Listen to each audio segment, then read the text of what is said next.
Hi, my name is Erica Tuke, and I've been thinking about the future of science, technology, engineering, and math.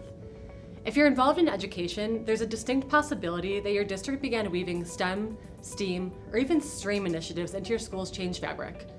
Schools trumpeted these new programs by purchasing 3D printers and laser cutters, while announcing to stakeholders that 85% of jobs that will exist in 2030 haven't been invented yet, which is true, and that piloting new and innovative classes will help prepare students for the future of jobs, which could also be true.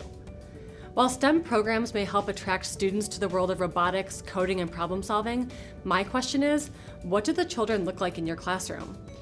From a young age, girls learn that the social perception of science, technology, engineering, and math are masculine, while our students of color learn that STEM jobs are reserved for the white kids.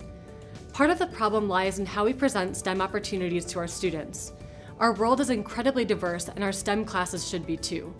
We need to ensure all voices are heard, so the future of STEM and innovation celebrates the many groups that make up our society. So I'm wondering, how might we make female and minority participation in high school STEM classes the norm? How might we build a community that exposes our students to STEM in a way that captivates their interest and connects them with a positive role model? I believe given the opportunity to become a Google Certified Innovator will help me tackle this problem head on, so we may see a more equitable future for our aspiring innovators.